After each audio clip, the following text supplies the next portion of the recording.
केंद्रीय सूचना आयोग सेंट्रल इंफॉर्मेशन कमीशन। केंद्रीय सूचना आयोग की स्थापना केंद्र सरकार द्वारा वर्ष 2005 में की गई थी। इसका गठन सूचना का अधिकार अधिनियम 2005 के प्रावधानों के अंतर्गत किया गया था। अतः यह संवैधानिक निकाय नहीं है। The Central Information Commission was established by the central government in 2005. It was constituted under the provisions of the Right to Information Act 2005. Hence, it is not a constitutional body. केंद्रीय सूचना आयोग एक उच्च अधिकार प्राप्त स्वतंत्र निकाय है जो अन्य बातों के साथ साथ उसके समक्ष प्रस्तुत शिकायतों की जांच करता है और अपीलों पर निर्णय देता है। यह केंद्र सरकार तथा केंद्र शासित प्रदेशों के अधीन कार्यालयों, वित्तीय संस्थानों, सार्वजनिक क्षेत्र के उपक्रमों आदि से संबंधित शिकायतों और अपीलों पर विचार करता है। The Central Information Commission is a high-powered independent body which inter alia looks into the complaints made to it and decides the appeals. It entertains complaints and appeals pertaining to offices, financial institutions, public sector undertakings, etc. under the central government and the union territories. संरचना composition. आयोग में एक मुख्य सूचना आयुक्त तथा अधिकतम 10 सूचना आयुक्त होते हैं। The commission consists of a chief information commissioner and not more than 10 information commissioners. इसकी नियुक्ति राष्ट्रपति द्वारा एक समिति की सिफारिश पर की जाती है। इस समिति में प्रधानमंत्री अध्यक्ष के रूप में, लोकसभा में विपक्ष के नेता तथा प्रधानमंत्री द्वारा नामित एक केंद्रीय कैबिनेट मंत्री शामिल होते हैं। They are appointed by the President on the recommendation of a committee consisting of the Prime Minister as chairperson, the Leader of Opposition in the Lok Sabha, and a Union Cabinet Minister nominated by the Prime Minister. वे सार्वजनिक जीवन में प्रतिष्ठित व्यक्ति होने चाहिए तथा उन्हें कानून, विज्ञान एवं प्रौद्योगिकी, समाज सेवा, प्रबंधन, पत्रकारिता, जनसंचार माध्यम अथवा प्रशासन एवं शासन के क्षेत्र में व्यापक ज्ञान और अनुभव होना चाहिए। They should be persons of eminence in public life with wide knowledge and experience in law, science and technology, social service, management, journalism, mass media और एडमिनिस्ट्रेशन एंड गवर्नेंस। वे संसद के सदस्य अथवा किसी राज्य या केंद्र शासित प्रदेश के विधानमंडल के सदस्य नहीं होने चाहिए। They should not be member of parliament or member of legislature of any state or union territories. उन्हें कोई अन्य लाभ का पद धारण नहीं करना चाहिए, किसी राजनीतिक दलों से संबंधित नहीं होना चाहिए तथा कोई व्यवसाय या पेशा नहीं करना चाहिए। They should not hold any other office of profit or connected with any political party or carrying on any business or pursuing any profession. कार्यकाल एवं सेवा की शर्तें, टेन्योर एंड सर्विस कंडीशंस। मुख्य सूचना आयुक्त तथा सूचना आयुक्त केंद्र सरकार द्वारा निर्धारित अवधि तक अथवा 65 वर्ष की आयु प्राप्त करने तक इसमें से जो भी पहला हो पद धारण करते हैं, वे पुनर्नियुक्त के पात्र नहीं होते। The Chief Information Commissioner and an Information Commissioner shall hold office for such term as prescribed by the central government or until they attain the age of 65 years, whichever is earlier. They are not eligible for reappointment. राष्ट्रपति निम्नलिखित परिस्थितियों में मुख्य सूचना आयुक्त अथवा किसी सूचना आयुक्त को पद से हटा सकता है।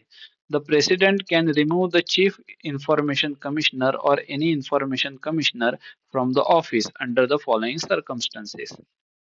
पहला, यदि उसे दिवालिया घोषित कर दिया गया हो, if he or she is adjudged as insolvent. दूसरा, यदि उसे किसी ऐसे अपराध के लिए दोषी ठहराया गया हो जो राष्ट्रपति की राय में नैतिक अधमता से संबंधित हो, if he or she has been convicted of an offense which in the opinion of the president involves a moral turpitude. तीसरा, यदि वह अपने कार्यकाल के दौरान अपने पद के कर्तव्यों से अलग किसी वेतनयुक्त रोजगार में संलग्न हो, if he or she engages during his or her term of office in any paid employment outside the duties of his or her office. चौथा, यदि राष्ट्रपति की राय में वह मानसिक या शारीरिक दुर्बलता के कारण पद पर बने रहने के योग्य न हो, if he or she is in the opinion of the president unfit to continue in office due to infirmity of mind or body। पांचवा, यदि उनसे ऐसा वित्तीय अथवा अन्य हित प्राप्त कर लिया हो जिससे उसके आधिकारिक कार्यों पर प्रतिकूल प्रभाव पड़ने की संभावना हो। If he or she has acquired such financial or other interest as is likely to affect prejudicially his or her official functions। इनके अतिरिक्त राष्ट्रपति सिद्ध कदाचार अथवा अक्षमता के आधार पर भी मुख्य सूचना आयुक्त या किसी सूचना आयुक्त को पद से हटा सकता है, किंतु ऐसे मामलों में राष्ट्रपति को जांच के लिए मामला सर्वोच्च न्यायालय को भेजना होता है। यदि सर्वोच्च न्यायालय जांच के बाद पद से हटाने के आधार को उचित ठहराता है और ऐसा करने की सलाह देता है, तो राष्ट्रपति संबंधित व्यक्ति को पद से हटा सकता है। In addition to this, the President can also remove the Chief Information Commissioner or any Information Commissioner on the ground of proved misbehavior or incapacity. However, in these cases, the President has to refer the matter to the Supreme Court for an inquiry. If the Supreme Court, after the inquiry, upholds the cause of removal and advises so, then the President can remove him or her। मुख्य सूचना आयुक्त तथा सूचना आयुक्तों का वेतन, भत्ते एवं सेवा की अन्य शर्तें केंद्र सरकार द्वारा निर्धारित की जाती है, किंतु उनके सेवा काल के दौरान इनमें उनके प्रतिकूल परिवर्तन नहीं किया जा सकता।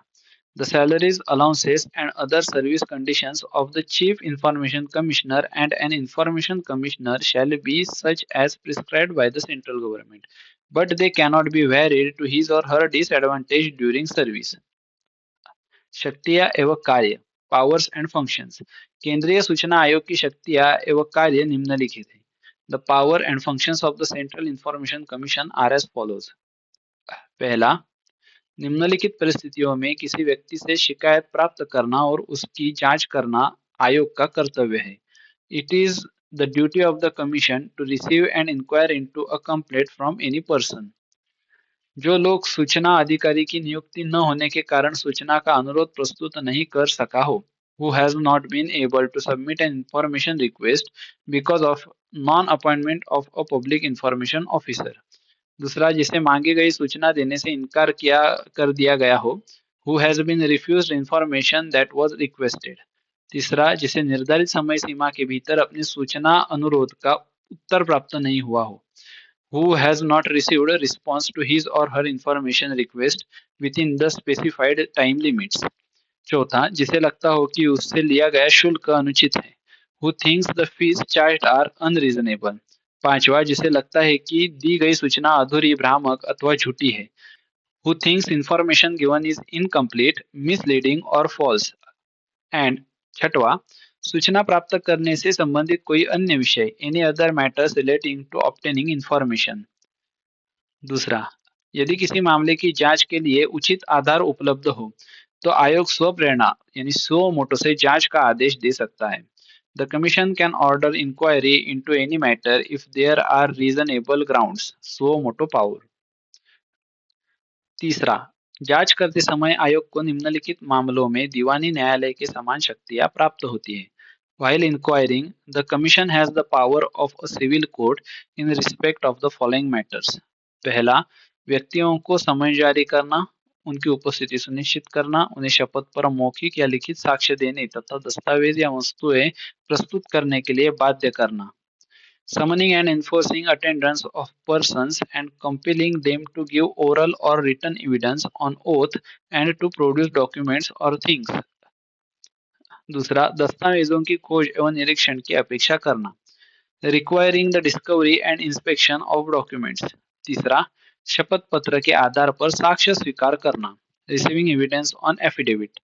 चौथा, किसी न्यायालय अथवा कार्यालय के सार्वजनिक अभिलेख मंगाना। Requisitioning any public record from any court or office। पांचवा, गवाहों अथवा दस्तावेजों की जांच के लिए समन्स जारी करना। Issuing summons for examination of witness or documents। And छठवा, निर्धारित किया गया कोई अन्य विषय, any other matter which may be prescribed। चौथा, किसी शिकायत की जांच के दौरान आयोग लोक प्राधिकरण के नियंत्रण में उपलब्ध किसी भी अभिलेख की जांच कर सकता है और किसी भी आधार पर ऐसा अभिलेख आयोग से रोका नहीं जा सकता। दूसरे शब्दों में, जांच के समय सभी सार्वजनिक अभिलेख परीक्षण के लिए आयोग को उपलब्ध कराने अनिवार्य है। During the inquiry of a complaint, the Commission may examine any record which is under the control of public authority, and no such record may be withheld from it on any grounds. In other words, all public records must be given to the Commission during inquiry for examination. पांचवा, आयोग को लोक प्राधिकरण से अपने निर्णयों का अनुपालन सुनिश्चित कराने की शक्ति प्राप्त है। इसमें निम्नलिखित शामिल है। The Commission has the power to secure compliance of its decisions from the public authority. This includes: पहला, किसी विशेष प्रारूप में सूचना तक पहुंच प्रदान करना, providing access to information in a particular form. दूसरा, जहां लोक सूचना अधिकारी नियुक्त न हो, वहां लोक प्राधिकरण को उसकी नियुक्त करने का निर्देश देना। Directing the public authority to appoint a public information officer where none exist. तीसरा, सूचना अथवा सूचना की श्रेणियों को प्रकाशित करना, पब्लिशिंग इंफॉर्मेशन और कैटेगरीज ऑफ इंफॉर्मेशन। चौथा, अभिलेखों के प्रबंधन, रखरखाव तथा नष्ट करने से संबंधित प्रक्रियाओं में आवश्यक परिवर्तन करना, making necessary changes to the practices relating to management, maintenance and destruction of records. पांचवा, अधिकारियों के लिए सूचना के अधिकार से संबंधित प्रशिक्षण व्यवस्था को बेहतर बनाना, enhancing training provisions for officials on the rights to information. छठवा, इस अधिनियम के अनुपालन के संबंध में लोक प्राधिकरण से वार्षिक रिपोर्ट मंगाना, seeking an annual report from the public authority on compliance with this act. सातवां, आवेदक को हुई किसी हानि अथवा अन्य नुकसान के लिए लोक प्राधिकरण को क्षतिपूर्ति देने का निर्देश देना, requiring the public authority to compensate for any loss or other detriment suffered by the applicant. आठवां, इस अधिनियम के अंतर्गत दंड लगाना, imposing penalties under this act. And नौवां, आवेदन को अस्वीकार करना, rejecting the applications. छठवां, आयोग इस अधिनियम के प्रावधानों के क्रियान्वयन के संबंध में केंद्र सरकार को वार्षिक रिपोर्ट प्रस्तुत करता है। केंद्र सरकार इस रिपोर्ट को संसद के प्रत्येक सदन के समक्ष प्रस्तुत करती है।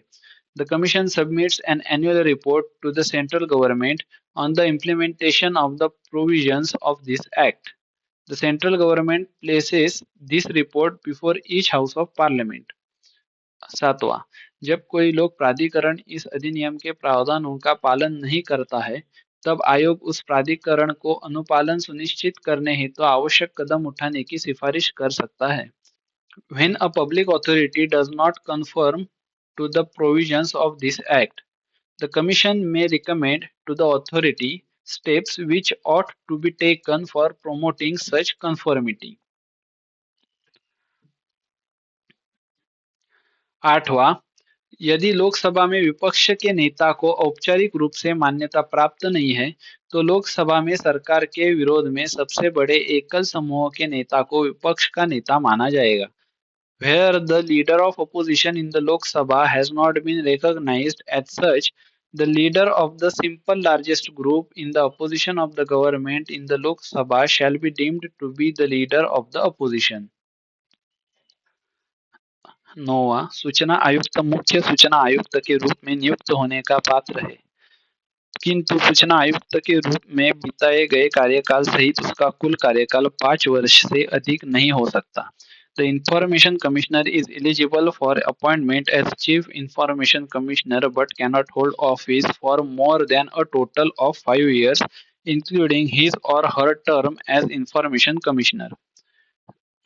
10वां, यदि वह केंद्र सरकार द्वारा किए गए किसी अनुबंध या समझौते से संबंधित या उसमें हितबद्ध हो, अथवा किसी निगमित कंपनी के अन्य सदस्यों के समान सामान्य सदस्य के रूप में मिलने वाले लाभ के अतिरिक्त उस अनुबंध या समझौते के लाभ, मुनाफे अथवा पारिश्रमिक में किसी प्रकार भाग लेता हो, तो उसे कदाचार का दोषी माना जाता है।